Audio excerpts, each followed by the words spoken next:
Del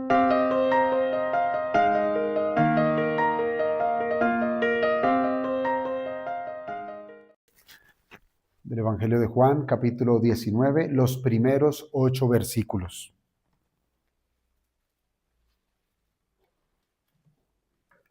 Juan 19, verso 1 en adelante. Así que, entonces tomó Pilato a Jesús y le azotó. Y los soldados entretejieron una corona de espinas y la pusieron sobre su cabeza y le vistieron con un manto de púrpura. Y le decían: Salve, Rey de los Judíos. Y le daban de bofetadas. Entonces Pilato salió otra vez y les dijo: Mirad, os lo traigo fuera para que entendáis que ningún delito hallo en él. Y salió Jesús, llevando la corona de espinas y el manto de púrpura. Y Pilato les dijo: He aquí el hombre.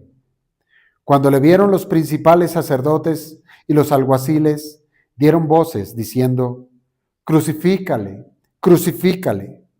Pilato les dijo: Tomadle vosotros y crucificadle, porque yo no hallo delito en él. Los judíos le respondieron: Nosotros tenemos una ley, y según nuestra ley debe morir, porque se hizo a sí mismo hijo de Dios. Cuando Pilato oyó decir esto, tuvo más miedo. Padre bueno, gracias te damos, Señor. Permítenos hoy entrar a este lugar tan santo, a esta tierra en la cual nuestro Señor Jesucristo estuvo en medio de sus enemigos. Oh sí, Señor. Nosotros éramos enemigos tuyos. Nosotros estábamos allí azotando al Señor. Nosotros entretejimos esa corona. Nosotros nos burlamos de su reino. Nosotros, Señor, éramos aquellos que gritábamos: crucifícale. Y en tu misericordia,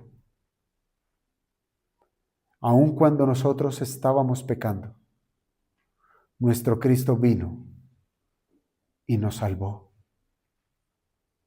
En Él fue la paz contigo. En Él nuestra salvación fue posible. Y hoy debiéramos decir todo lo contrario. En lugar de crucifícale, es que su nombre sea exaltado. En lugar de una corona de espinas, es traer nuestras coronas de justicia y rendirlas a sus pies. En lugar de azotes, debiera ser nuestra constante adoración a Él. Gracias, Padre. Y te pedimos, te rogamos por aquellos que hasta el día de hoy siguen siendo sus enemigos. Oramos, Padre, en el nombre de Cristo Jesús. Amén. Amén. Podemos tomar asiento, hermanos.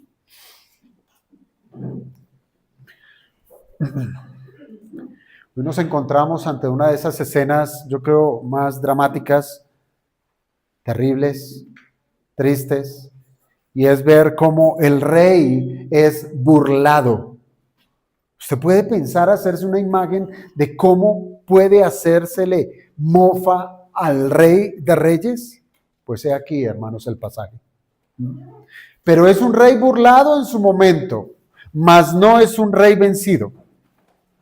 Ahora bien, hermanos, aunque la Biblia muestra divisiones por capítulos, aquí este nuevo capítulo, capítulo 19, no es una división donde nos muestre un cambio en la historia. Estamos hablando del mismo escenario, Estamos hablando del mismo sufrimiento de nuestro Señor Jesucristo, pero que se está intensificando, que está avanzando y que va a culminar en la cruz del Calvario. Hermanos, nosotros nos encontramos ante una escena profundamente dolorosa. Una escena donde la violencia humana se manifiesta en su expresión más degradada, en su salvajismo sin límite. Se trata de una violencia que ni siquiera se puede comparar con las fieras salvajes. Una fiera salvaje destroza su presa. ¿Sabe por qué? Por comida, por comida.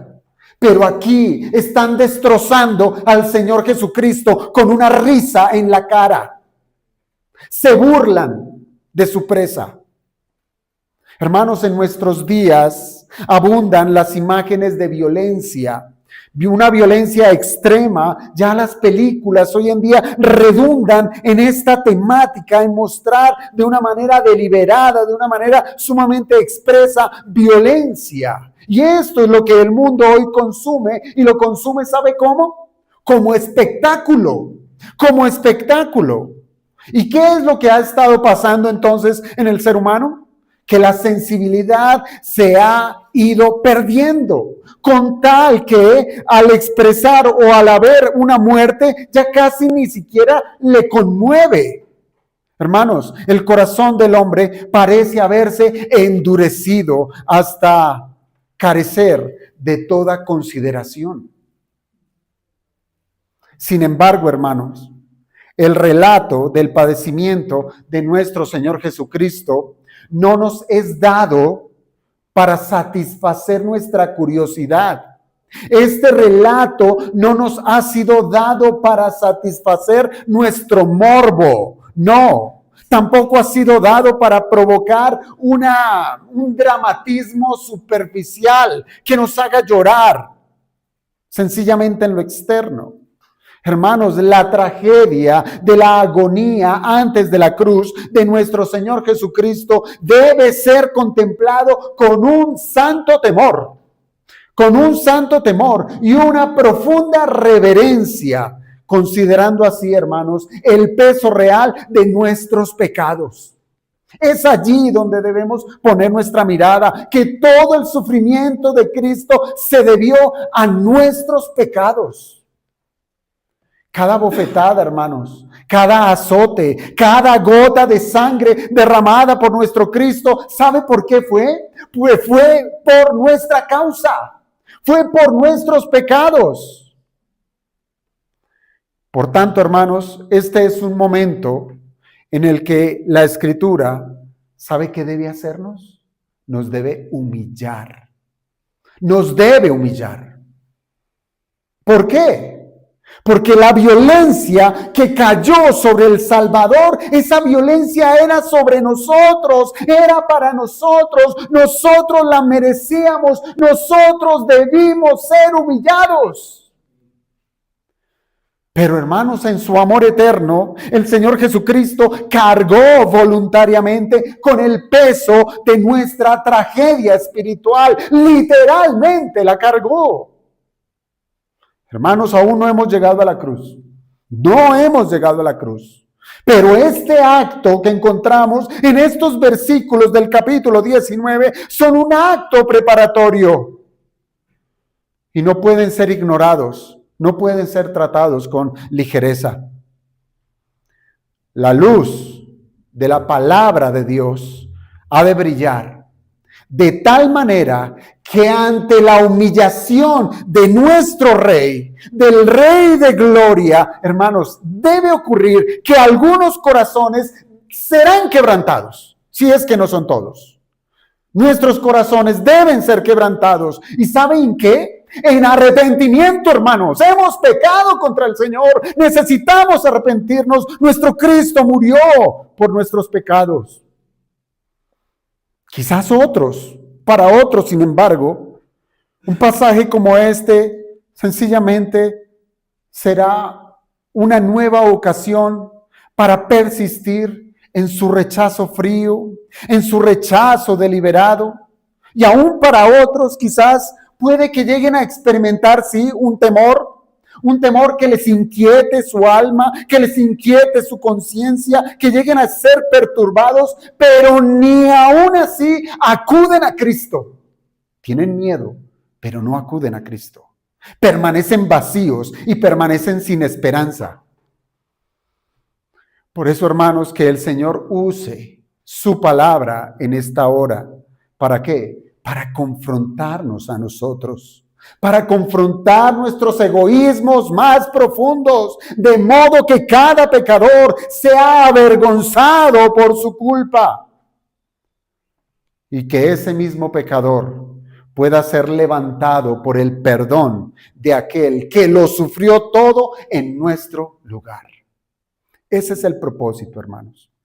Entonces, con ese peso en el corazón, quiero que nos acerquemos a esta escena que nos conduce ahora a contemplar el inicio visible de la humillación de Cristo.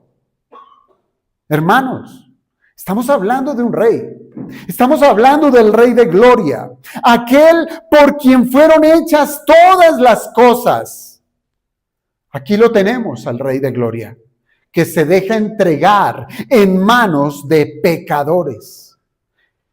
No vamos a encontrar aquí, de parte de este rey, resistencia, no. No vamos a encontrar que aquí el rey se defiende, no. Por el contrario, vamos a darnos cuenta que aquí el rey ofrece una sumisión santa al propósito del Padre, porque escrito está, hermanos, como cordero fue llevado al matadero y no abrió su boca.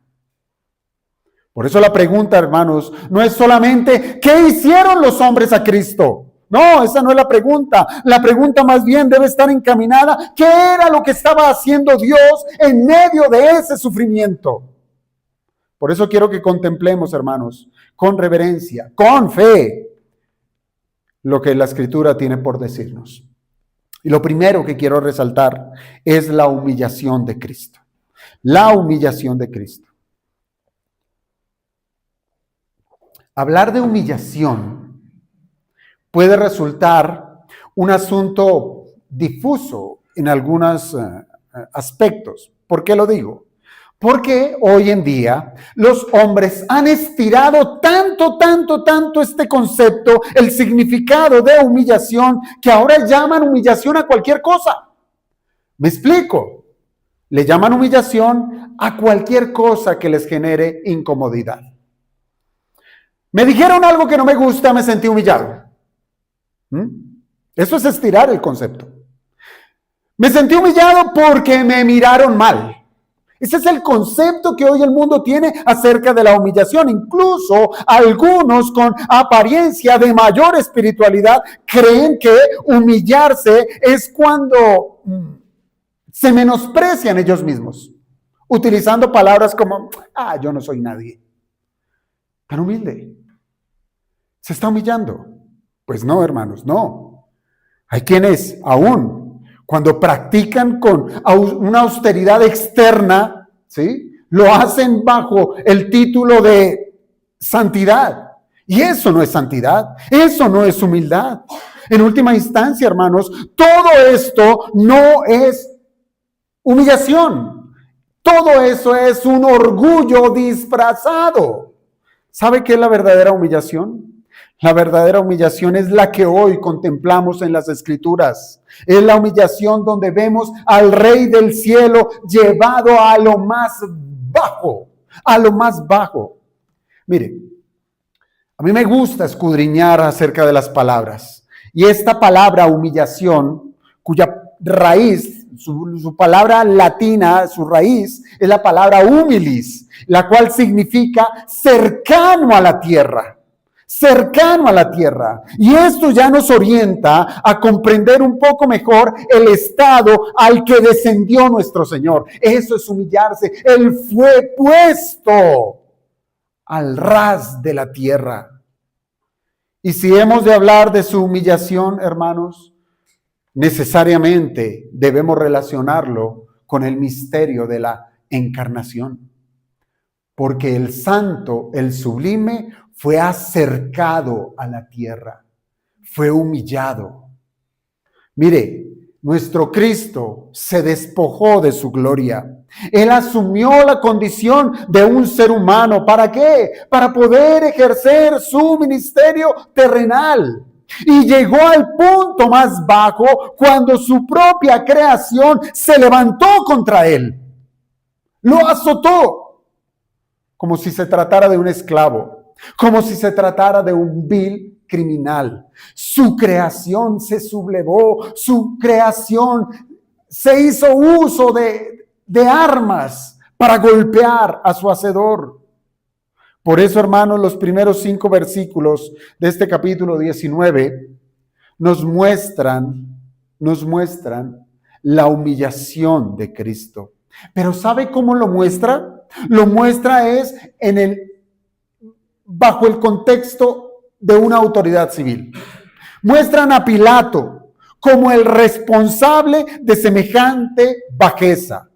Juan escribe con gran solemnidad allí en el versículo 1. Entonces Pilato tomó a Jesús y le azotó. Pero hermanos, no fueron las manos de Pilato las que blandieron ese látigo y golpearon la espalda de nuestro Señor. No fue Pilato quien lo ató para ser flagelado. No fue Pilato quien colocó la corona de espinas sobre su cabeza. No fue Pilato quien puso una tela, un manto para escarnecerlo. Sin embargo, la Escritura pone la culpa sobre él, sobre Pilato. ¿Sabe por qué? Porque la Escritura siempre, Dios mismo siempre va a responsabilizar a aquellos que tienen autoridad y no han hecho nada. Así también, hermanos, nosotros podemos ser culpables sin mover un solo dedo. Podemos ser culpables sin mover un solo dedo. Cuando somos permisivos, cuando somos simples espectadores de la crueldad. Hermanos, esto es algo que debemos nosotros aprender, que delante del Señor seremos juzgados por lo que hicimos y por lo que dejamos de hacer o lo que permitimos. En este juicio, hermanos, ya había quedado claro que Jesús es rey. ¿Se acuerdan? Hubo un diálogo entre Pilato y el Señor Jesucristo, en donde quedó esclarecido que Él es un rey no de este mundo. Es de un rey espiritual, de un reino de los cielos. Él es el rey soberano, cuyo reino se establece en la verdad. Pero, hermanos, la resistencia del corazón del pecador es incapaz de recibir la verdad y por tanto es incapaz de recibir ese reino, ese reinado, esa autoridad. Por tanto, el corazón del pecador va a responder con violencia delante de este reino. Pilato, hermanos, es quien ordena a sus soldados a actuar. Y como señala un pasaje paralelo de los evangelios sinópticos, allí se nos dice que fue toda la compañía de soldados que estaban allí en la Torre Antonia, quienes participaron en la humillación a Cristo. Entonces, para hablar de la humillación de Cristo, quiero que destaquemos cuando menos 3 aspectos en esa escena violenta. El primero de ellos tiene que ver con la violencia física que Cristo experimentó.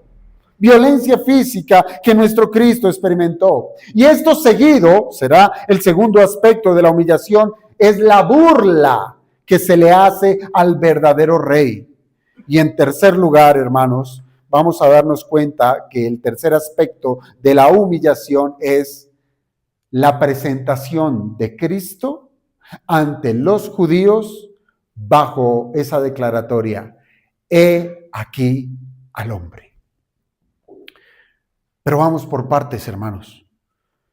Pilato parece o más bien, la Escritura lo ha presentado como un hombre que es vacilante, que está de aquí para allá. Parece un hombre que es incapaz de ejercer una justicia con firmeza. Es un hombre que quiere complacer al uno, complacer al otro. Él entra, él sale del pretorio, habla con Jesús, después sale, habla con los judíos y él está en esa condición de ¿qué hacer para no tener pérdida? Pero él ya ha hecho una declaración, ¿se acuerda? Este hombre es inocente, no encuentro culpa en él. Y es una declaración que va a repetir 2 veces más. Y la encontramos en nuestro pasaje de estudio. En el versículo 4 y en el versículo 6 va a repetir la declaración de inocencia. Pero ahí está el punto. Si lo declaraba inocente, ¿por qué lo azotó? ¿Acaso los azotes no son para castigar al culpable? Entonces, ¿por qué se está contradiciendo Pilato? Hermanos, esta es la postura de quien busca agradar a todos. ¿No le parece? Quiere agradar a todos. Es como si Pilato le dijera al Señor, sí, tú eres inocente, pero debo complacer a la multitud, te voy a mandar a azotar. ¿Sí? Tal parece la lógica que hay en el corazón de este hombre impío. Ahora sí veamos el primer acto de violencia, el primer acto de humillación, y es la violencia física que fueron con azotes. Hermanos, hablar de azotar, hablar de dar látigo, incluso eso lo podemos encontrar en la misma ley mosaica. La ley mosaica permitía ese tipo de castigo. El castigo corporal estaba descrito en la Escritura, en Deuteronomio 25, si no estoy mal, está allí el texto. Pero escuche bien, ese castigo corporal era un castigo que estaba regulado. Era regulado. ¿Regulado por qué? Por la justicia. Por la justicia. Si ha hecho lo malo, debe ser castigado. Y ese castigo era proporcional al delito. Y aún así, aunque fuera un delito grave, dentro de lo que manda la ley para castigar con látigo, nunca esos azotes podían exceder a 40. Ese era el máximo, 40. ¿Para qué? Dice la Escritura, para que el hermano, mire cómo lo trata, a aquel que pecó, a aquel que está siendo castigado, lo llama hermano, dice, para que tu hermano no sea envilecido, para que no sea humillado. Por ello, hermanos, la tradición judía, ellos contaban los azotes, contaban los latigazos. Y al llegar al número 39, inmediatamente se detenían. ¿Sabe por qué? Para no violar la ley. Para no violar la ley. Y Pablo sí que sabía de eso. En la segunda carta a los Corintios, él les escribe a la iglesia y les dice, de los judíos, 5 veces, escuche bien, 5 veces he recibido 40 azotes menos 1. Él sí sabía que era eso. ¿Y es que acaso recibió esos azotes por justicia? No, ya la justicia para el judío estaba completamente despreciada. Pero bueno, ese era el castigo permitido por la ley judía, por la ley mosaica. Pero el castigo, escuche bien, el castigo romano no se parecía absolutamente en nada. El castigo romano era un castigo brutal, era brutal. Es más, hasta en el mismo látigo era distinto.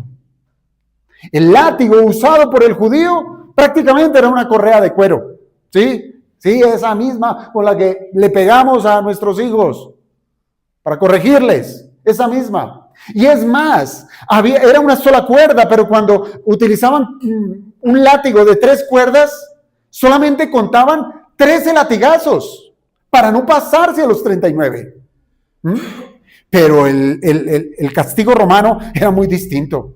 Hermanos, el látigo romano era un látigo también que era formado por tiras de cuero, ¿sí? En cuyas puntas se hilaban unas piezas de bronce, unas piezas de plomo en la punta, y a lo largo de cada una de esas tiras también se cosían pequeños huesos afilados.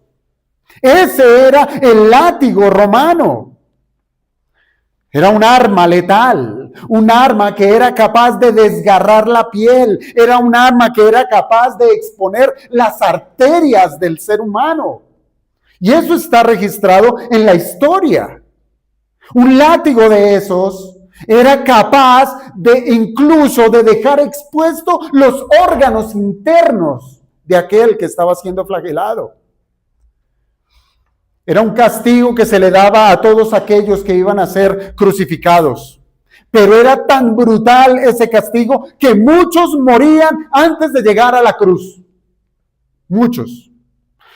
Y allí está nuestro Cristo. Y allí está nuestro Salvador. Donde el cuerpo de nuestro Señor se convirtió en ese lienzo donde fue escrita nuestra redención bajo azotes, hermanos. Cumpliéndose así la profecía. Mas él herido fue por nuestras rebeliones, molido por nuestros pecados. El castigo de nuestra paz fue sobre él, y por su llaga, no sus llagas, su llaga fuimos nosotros curados. El azote que recibió el Señor Jesucristo lo dejó hecho un guiñapo. Una sola llaga. Y allí solo se podía leer redención para el pueblo de Dios. Hermanos, la ignominia no quedó allí. No solamente fueron los latigazos, no solamente fueron los azotes, sino que esta burla, este dolor, esta humillación pasó a otro nivel, continuó ahora con la burla de su dignidad real. Nuestro Cristo fue coronado en ese momento, coronado con espinas. No se sabe qué tipo de planta, no importa qué tipo de espinas fue. Lo que sí es cierto es que esa corona, esas espinas, traspasaron su piel, traspasaron sus sienes y eran chorros de sangre que rodaban por su cabeza. Y es interesante, hermanos, porque aquí cuando se habla de una corona de espinas, la palabra corona, ¿sí? La palabra corona es la palabra griega estéfanos, ¿sí? Y esa palabra se refiere a la corona de un vencedor. ¿Puede usted creerlo? Allí está el soberano Dios diciendo que nuestro Cristo fue coronado con la corona de un vencedor. Así es que sin saberlo, hermanos, estos romanos, ellos estaban proclamando una verdad sumamente profunda, que allí está el vencedor. Mientras nuestro Cristo estaba llevando una corona de dolor, ¿sabe qué era lo que estaba ocurriendo para sus elegidos? Pues fíjese, la Escritura nos dice que a nosotros nos ha sido concedida, a su pueblo le está reservada una corona de justicia, según segunda de Timoteo, 4:8. Una corona de gloria, según primera de Pedro 5:4. Nos ha sido reservada también una corona de vida, según Santiago 1:12.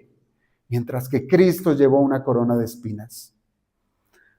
Así es, hermanos, así es. A él, adicionalmente a esa corona, le colocaron un manto púrpura. Un manto púrpura, no se sabe muy bien. Cuando uno lee en el contexto de los evangelios sinópticos, uno encuentra que cuando el Señor Jesucristo fue enviado a Pilato, ¿sí? En algún momento de ese juicio, Pilato envía al Señor Jesucristo ante Herodes. Y allá Herodes también hace burla. Y le pone una capa. Pudo haber sido esta. Cuando Herodes manda de vuelta al Señor ante Pilato, pudo haber sido esta. O también pudo haber sido un manto que utilizaban los soldados romanos, que con orgullo lo colgaban a su espalda y con un broche dorado lo apuntaban a su vestido. Pudo haber sido también. Lo que sí sabemos es que se trataba de un manto púrpura, como queriendo decir, estas son las vestiduras de un rey, de un rey.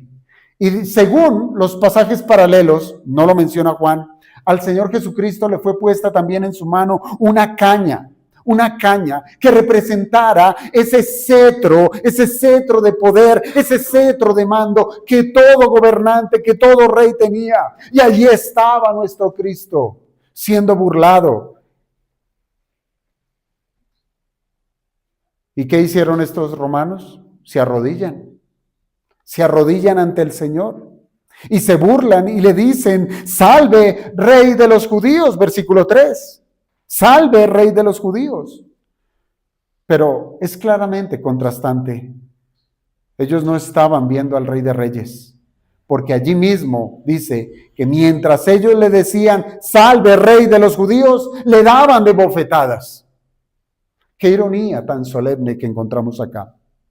Confesaban a Cristo como Rey con sus labios. Escuche bien, y le va a sonar algo muy parecido a lo que ocurre hoy.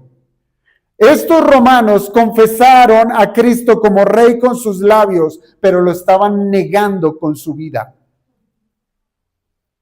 Y lo mismo, como les digo, ocurre hoy. Cuando alguien afirma honrar a Cristo, pero desprecia su ley, desprecia su reino, desprecia su autoridad, está haciendo exactamente lo mismo. Ahora, después de aquel salvajismo, Pilato, ¿qué hace? Saca al Señor Jesucristo y lo expone como un trofeo delante de los judíos. Saca al Señor Jesucristo con ese disfraz de rey y lo presenta diciendo, he aquí el hombre.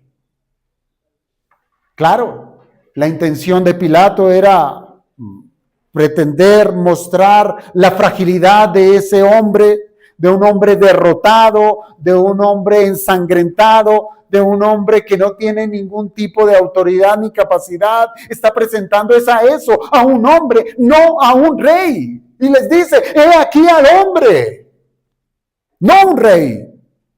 Pero sin saberlo, con esa declaración, he aquí el hombre, Pilato estaba proclamando una verdad mayor. ¿Sabe cuál? He aquí el segundo Adán. He aquí el representante, la cabeza federal de la raza humana. He aquí el verdadero representante de la humanidad. He aquí el hombre que sufre por los pecados de otros. He aquí el hombre que carga nuestro castigo. He aquí el hombre que se identifica con nosotros hasta lo más profundo de su dolor. Eso no lo sabía Pilato, pero sus palabras guardaban toda esa verdad. Pero hermanos, no se trata de dramatizar la escena. Dios nos guarde de hacer eso. Nosotros, nuestro corazón no debe ser quebrantado por hacernos una imagen de Cristo en nuestra mente, de un hombre sangrante, de un hombre humillado, porque eso es idolatría. Nosotros hemos sido llamados a contemplar el cumplimiento perfecto de su voluntad, de la voluntad del Padre, quien envió a su Hijo a morir por su pueblo. Allí debe estar nuestra mirada, allí debe estar nuestro corazón. Por eso es que nuestra mirada debe estar en el silencio obediente de nuestro Cristo. Como un cordero que no abrió su boca, dijo Isaías. Allí nuestro Cristo soportó todo, absolutamente todo, para pagar por nuestros pecados. Mientras que nuestro Señor era abatido hasta el polvo, recuerde, humillado, su pueblo, ¿sabe qué hizo? ¿Qué ocurrió allí? Su pueblo fue levantado de la ruina. El Señor humillado, su pueblo exaltado. Por eso, hermanos, por eso podemos afirmar con plena certeza, Cristo es suficiente para levantar al más vil de los pecadores. Él lo puede. Él lo puede. ¿Mm? Así es que, amados hermanos, si nosotros consideramos este pasaje de la humillación de nuestro Señor Jesucristo, pues sencillamente esto nos tiene que hacer es caer de rodillas delante de Él y confesarlo como quien es Él, Rey de Reyes. Pero las cosas no quedan allí. Siga leyendo el versículo 6. Cuando le vieron los principales sacerdotes y los alguaciles, dieron voces diciendo: crucifícale, crucifícale. Pilato les dijo: tomadle vosotros y crucificadle, porque yo no hallo delito en él. Hermanos, si en los primeros versículos contemplamos la humillación del rey, ahora la escena va a avanzar a algo que es mucho más doloroso, y es el rechazo abierto. Hermanos, mire, la violencia aquí no se detiene con los azotes, no se detiene en la burla, no se detiene en contemplar a un hombre ensangrentado. Es más, yo creo que muchas veces nos pasa a nosotros que podemos evidenciar el dolor, el sufrimiento de alguien incluso que no merece, y nos duele, y nos duele. Y uno pudiera pensar, ver al Señor Jesucristo completamente destruido en su cuerpo, pues algo de misericordia se hubiese despertado en medio del pueblo. Pero no fue así. No fue así. Por el contrario, el corazón del hombre natural no se hizo esperar a relucir. Aquí el corazón humano insiste ahora en expulsar a aquel que es la vida misma. Eso parecía como cuando se lanza un pedazo de carne a un grupo de leones. Yo no sé qué es más salvaje, o cuando se le tiran algo a los cocodrilos, caimanes, ¿sí? Así fue el espectáculo. Nuestro Cristo fue expuesto y como salvajes todos gritaban: crucifícale. En este versículo 6 es aquí donde se revela con claridad la profundidad del pecado del hombre. La profundidad. No estamos ante una multitud que está confundida. Decir, ay, no, ¿qué está pasando? No, ellos no están confundidos. Ellos saben por qué están ahí. Recuerden ustedes que los que están allí son líderes religiosos. Allí está la guardia del templo. Allí también hay muchos que fueron llamados por los líderes religiosos para convencerlos, para que griten en contra de Cristo. Allí está el pueblo judío. Un pueblo judío que tenía conocimiento. Muchos de ellos, muchos de los que estaban allí, vieron al Señor Jesucristo entrar pocos días atrás a Jerusalén, montado en un pollino. Muy revelador esa imagen, porque ellos vieron al Rey entrando por la ciudad santa. Entonces, hermanos, no es desconocimiento. No era ningún desconocido que estaba allí. Los judíos conocían muy bien la ley. Ellos por siglos estaban esperando al Mesías. Y los líderes religiosos enseñaban de esa manera al pueblo: el Mesías vendrá, el Mesías nos salvará, el Mesías nos librará. Y sin embargo, cuando el Mesías está frente a ellos, ¿qué hacen? Lo rechazan. Lo rechazan. Por eso, amados hermanos, el asunto de la insensibilidad del hombre no es una cosa nueva, no es nuevo. Los judíos, cuando vieron a Jesús hecho, como les digo, un guiñapo casi irreconocible, no expresaron ni la más mínima de la compasión. No, ninguna muestra de compasión apareció allí. ¿Se acuerdan de la parábola del buen samaritano? Era un samaritano que le hizo misericordia a un completo desconocido. Le hizo misericordia, le curó las heridas, Lo llevó al lugar para que lo cuidaran, pagó por más tiempo mientras él volvía a pasar. Misericordia con un desconocido. Pero aquí tenían a alguien que conocían muy bien. Aquel que anduvo por Jerusalén, que estuvo predicando el reino de los cielos, que estuvo llamando al arrepentimiento, que hizo bienes, el bienhechor, y no tuvieron una pizca de compasión. Y allí se cumplía lo que dice la Escritura cuando dice: no hay parecer en él, ni hermosura. Le veremos, mas sin atractivo para que le deseemos. Despreciado y desechado entre los hombres, varón de dolores, experimentado en quebranto. Y como que escondimos de él el rostro, fue menospreciado y no le estimamos. Esto lo leo de Isaías 53, versículos 2 y 3. Hermanos, no fueron solo los judíos, sino también todo aquel que al día de hoy rechaza a Cristo. Lo rechaza. Y la manera de hacerlo, ¿sí?, es con gritos desaforados. Aquí tenemos a esta multitud con gritos desaforados, con un salvajismo que solamente puede ser comparado con lo que ocurrió en tiempos de Elías, cuando esos profetas de Baal con gritos invocaban a su deidad, mientras que ellos mismos se ajaban la piel con cuchillos. Esa misma locura estaba en ese momento, pero aquella piel ajada no era de los que gritaban, sino era la piel de nuestro Mesías, de nuestro Salvador.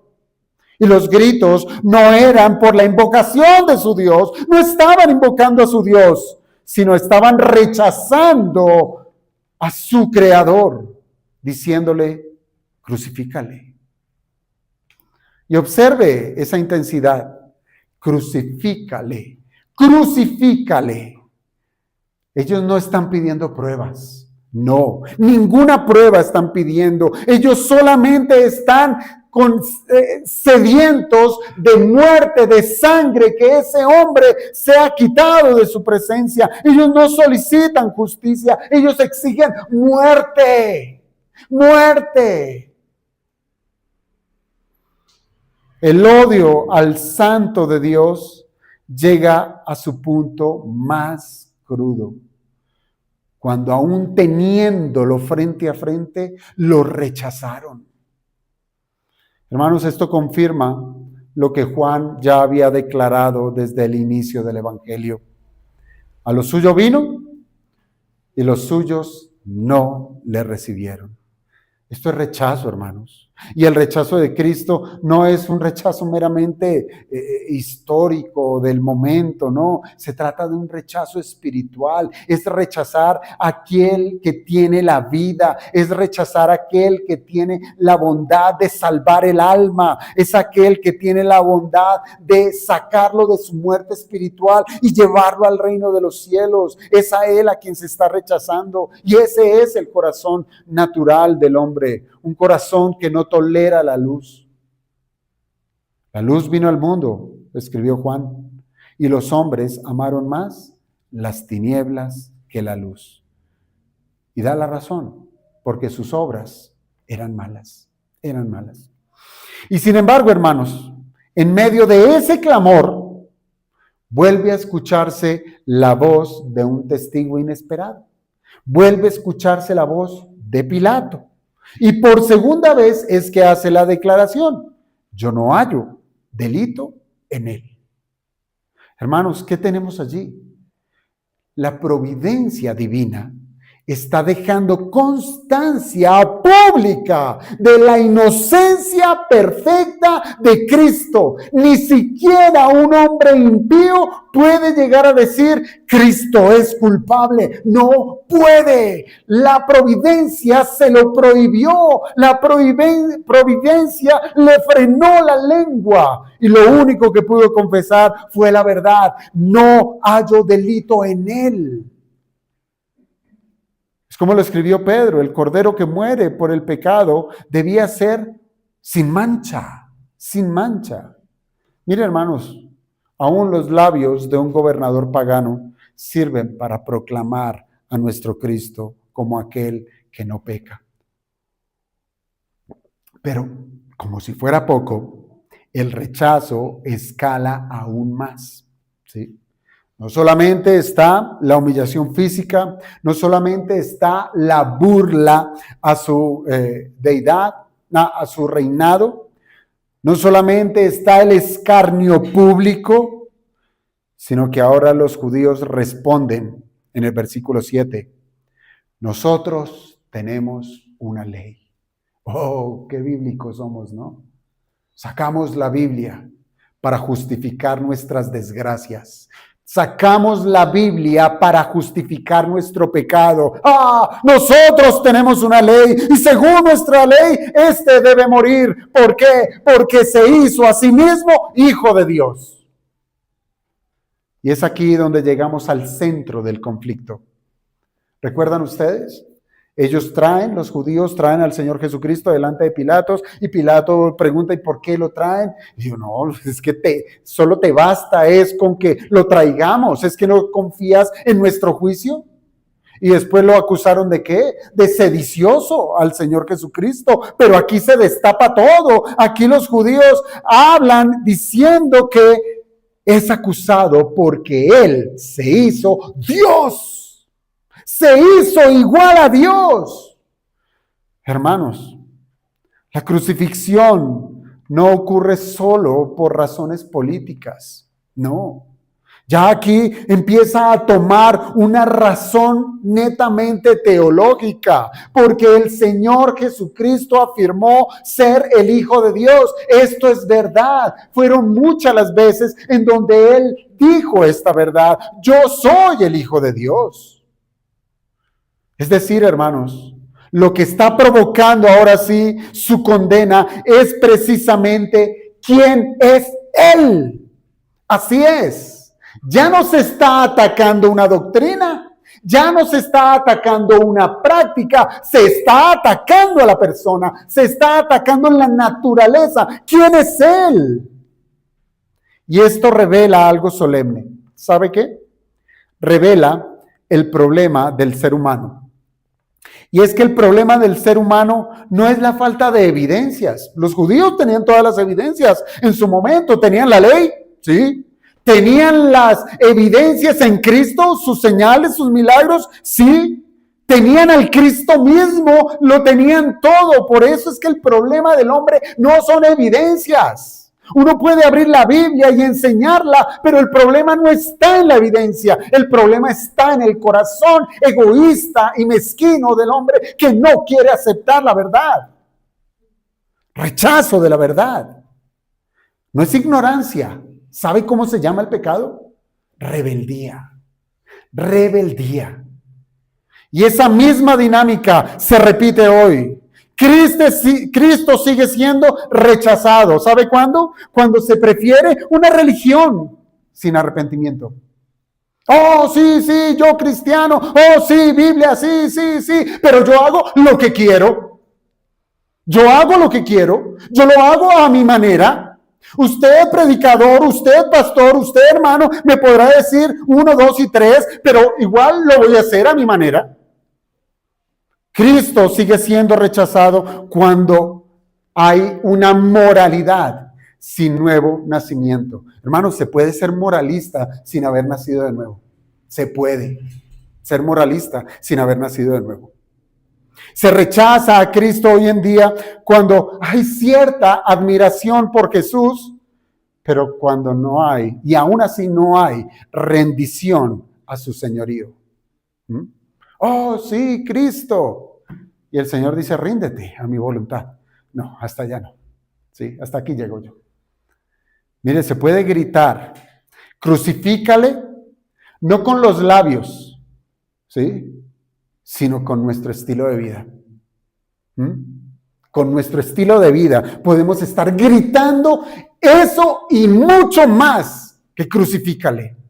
Cada vez, hermanos, que se desprecia la autoridad de Cristo, cada vez que se posterga el arrepentimiento, cada vez que nos endurecemos en el corazón, estamos diciéndole, crucifícale, quítalo, lo rechazo, no lo quiero.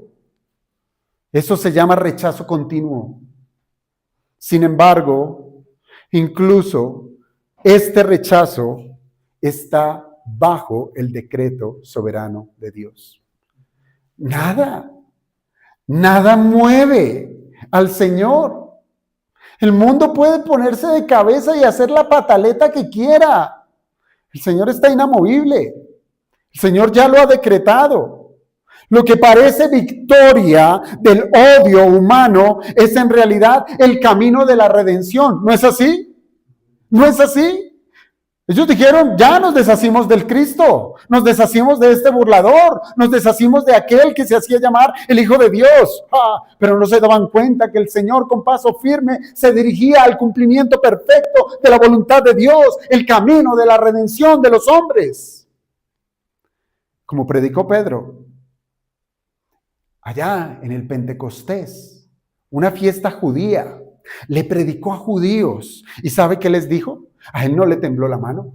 A él, no le tembló la voz. A él le dijo, a este, refiriéndose a Cristo, a este, entregado por el determinado consejo. Mire, esto no es de ustedes, hombres. Esto es de Dios, por el determinado consejo y anticipado conocimiento de Dios. Prendisteis, fueron ustedes los que prendisteis y matasteis, pero esto es del consejo de Dios. Y mire cómo involucra a Pilato y a los romanos, por manos de inicuos. Ningún ser humano se libra de lo que ocurrió con nuestro Cristo. Fue por el pecado del mundo.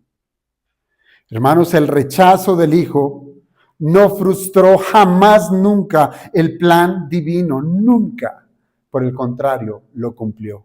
Por eso les digo, hermanos, que cuando leamos un pasaje como estos, no nos tiene que llevar de un aspecto a mirarlo ni con morbo, ni con tristeza, ay, pobrecito, no, sino es mirar la victoria de nuestro Dios, obrando de la manera que Él lo dispuso para salvarnos a nosotros. Aquí, el corazón de cada uno de nosotros debiera detenerse con gran reverencia. El mismo Cristo, que es rechazado, es el único que puede salvar. No hay escapatoria, ¿sí? Mira, hay veces nos pasa que la vergüenza es mayor, que ni siquiera damos la cara cuando hacemos algo mal. Pero aquí no hay salida. Es una sola puerta. O usted es consumido allí adentro, o usted tendrá que dar la cara al que está en la puerta, al que es la puerta.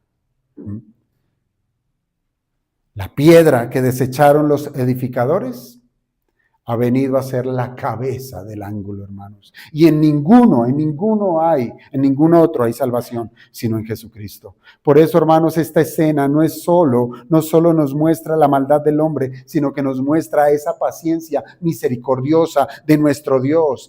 Y por eso es que debemos decir que aún hoy, el Cristo rechazado sigue llamando.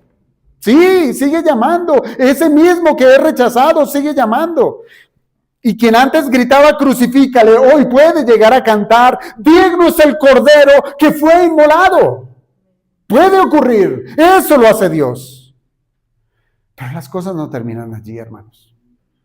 Los versículos 7 y 8 nos hablan de algo que es sumamente devastador.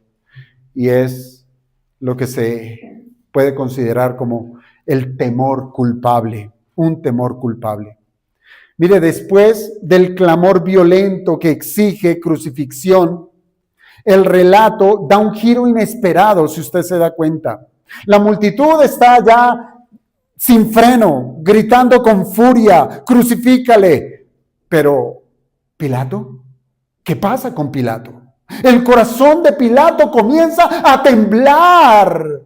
Comienza a temblar. Allí dice, los judíos le respondieron, nosotros tenemos una ley y según nuestra ley debe morir porque se hizo a sí mismo hijo de Dios. ¿Y qué dice el verso 8? Cuando Pilato oyó decir esto, tuvo más miedo. Tuvo más miedo. Este detalle es profundamente revelador. ¿Por qué? Porque el hombre que tenía todo el poder político, el hombre que tenía la autoridad militar, el hombre que tenía el dominio judicial, ahora parece dominado por el miedo. No es un temor santo, hermanos, no lo crea. No es un temor reverente hacia la verdad, no. Es un temor culpable, culpable. Mire, hasta este momento, Pilato había tratado el caso de Jesús como un problema político. Quería zafarse de ese problema. Él quería zafarse de un posible disturbio, de una presión de los líderes judíos, de una sedición en tiempo de una fiesta tan masiva como lo era la Pascua. Pero cuando él escuchó la expresión Hijo de Dios, algo cambió. Algo cambió. Su conciencia, ¿sabe qué pasó? Fue sacudida. Es decir, acabo de decir, he aquí el hombre, pero ahora escucho, he aquí el Hijo de Dios. Hermanos, la Escritura nos muestra que todos los hombres, aún los paganos, tienen cierto testimonio interno acerca de Dios. Todos. Lo dice Romanos en el capítulo 1, cuando Pablo escribe, lo que de Dios se conoce, les es manifiesto, pues Dios se lo manifestó. Y allí está Pilato. Pilato no posee una fe salvadora, pero sí tiene una conciencia que Dios le dio a todos los hombres. Y ahora es una conciencia inquieta. Siente que está frente a algo más grande que un simple acusado. Así es que ocurre que hay personas, hermanos, que no aman la verdad, pero le temen a la verdad. No aman la verdad, pero le temen. ¿Y uno cómo se da cuenta de ello? Porque no se arrepienten. Así es, porque no se arrepienten, porque tampoco pueden estar tranquilos. ¿Se acuerdan de Félix? ¿Sí? Félix, cuando estuvo Pablo delante de Félix, de este gobernador de Cesarea, ¿sí? Pablo, él no espera, no considera que no sea el momento apropiado de hablar de Cristo, por el contrario, él habla de Cristo y allí ocurre algo similar con Félix. Dice la Escritura que Félix se espantó al oír de la justicia y del juicio venidero. Ese es el temblor, hermanos, de una conciencia que percibe a Dios, pero no quiere rendirse a Él. No quiere rendirse a Él. Y el miedo de Pilato, lamentablemente, es un miedo que no lo condujo a la fe, porque hay un temor que es según Dios, que guía a la salvación. Pero este temor de Pilato no lo condujo a la fe salvadora, sino a una mayor desorden en su cabeza. Unos versículos después vamos a encontrar que Pilato va a intentar soltar repetidamente al Señor Jesús, pero finalmente, ¿qué hace? Lo entrega a los judíos para que sea crucificado. Hermanos, es posible sentir inquietudes espirituales y aún así perderse eternamente. Es posible. Otro ejemplo, tenemos al de Félix. Félix tembló ante la predicación de Pablo. ¿Recuerdan a Herodes? Herodes, o cuando oyó de Juan el Bautista, y él lo tuvo encarcelado, y aún así cuidaba a Juan. ¿Por qué? Porque le tenía miedo, le tenía temor. O piensa en Judas. Judas, dice la Escritura, que él se arrepintió, ¿sí?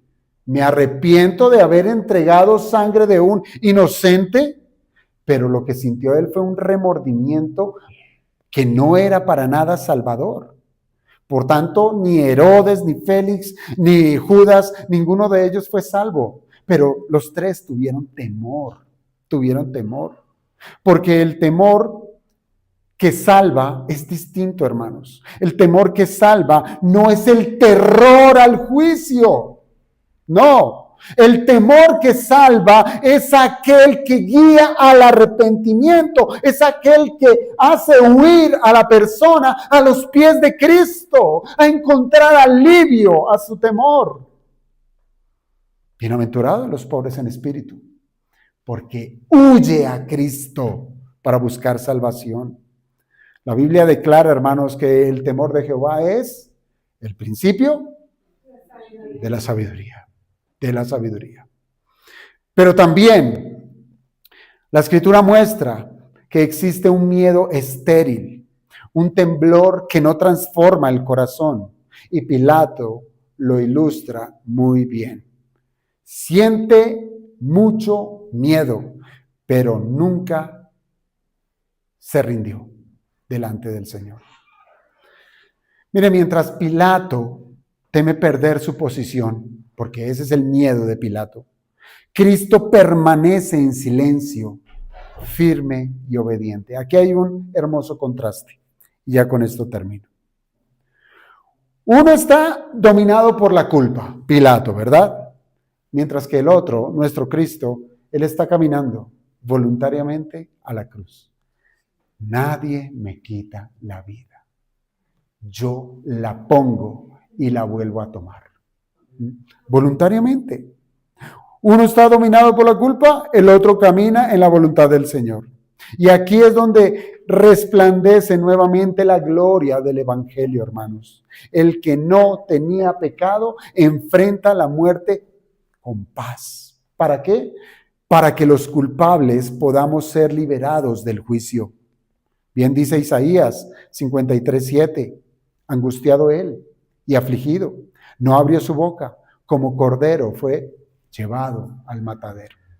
Y gracias, hermanos, a esa obediencia perfecta, el temor del creyente, ¿sabe qué pasa? Se desvanece. El temor del creyente es transformado. Ya no es un miedo de condenación, sino es una reverencia ante aquel que nos salvó. Porque hemos sido justificados por la fe, dice la carta a los Romanos. Y por esa fe es que tenemos paz para con Dios por medio de nuestro Señor Jesucristo. Usted diría, ¿cómo se puede aplicar un pasaje como estos a nuestra vida? Y un pasaje como estos nos obliga a examinarnos con seriedad. ¿Por qué? Porque también hoy existen personas como Pilato. Existen. Inquietas por lo espiritual, conmovidas por la verdad, conscientes de la culpa, pero no se rinden a Cristo. No se rinden a Cristo. Escuchan el Evangelio, sienten temor por el juicio, pero siguen postergando lo que no se debe postergar. Arrepiéntase. El peligro es real, hermanos. ¿Por qué? Porque un corazón que hoy tiembla de miedo puede mañana ser un corazón endurecido. Endurecido. Bien dice la advertencia de Hebreos, hoy, si oyeres su voz, no endurezcáis vuestros corazones. Hermanos, el temor culpable solo encuentra descanso cuando conduce al arrepentimiento, cuando conduce a la fe, esa fe que nos dirige a Cristo Jesús. Por eso, hermanos, la pregunta de hoy no es ¿qué hicieron Pilato? ¿Qué hicieron los judíos? Sino ¿qué haremos cada uno de nosotros con aquel que es rey? ¿Qué haremos? No es rasgarnos las vestiduras, oh Pilato perverso, oh romanos malos, oh judíos, ¿cómo pudieron? Yo, ¿qué estoy haciendo delante del rey? Porque delante de Cristo solo hay 3 caminos, los mismos que vimos hoy en este texto. Un camino es seguir humillando a Cristo, viviendo en nuestros pecados, sin rendición. El otro camino es el del rechazo, postergando la obediencia, postergando el arrepentimiento. El tercer camino es el de Pilato, tener miedo, tener temor, sin arrepentimiento. sin sentir ningún tipo de convicción de su pecado para que lo lleve a la fe. Pero no son los únicos caminos. Hay un cuarto camino, que es el único camino, el de venir a Cristo en fe y en arrepentimiento. No hay más, no hay más. Bien dijo el Señor Jesucristo, al que a mí viene, no le echo fuera, no le echo fuera. Y cuando la advertencia es real, hermanos, cómo nosotros vamos a rechazar a aquel que la Escritura es tan clara de decirnos que Él vino a hacer todo para procurar nuestra salvación? ¿Cómo vamos a escapar nosotros del juicio venidero? ¿O cómo vamos a descuidar nosotros la salvación tan grande? Porque esto también lo tenemos que ver desde nuestra postura como creyentes. Porque nosotros podemos descuidar nuestra salvación rechazando a nuestro Cristo. Con matices, claro está. Que Dios nos guarde, amados hermanos, de seguir humillando a aquel que está exaltado sobre todas las cosas. Vamos a orar entonces.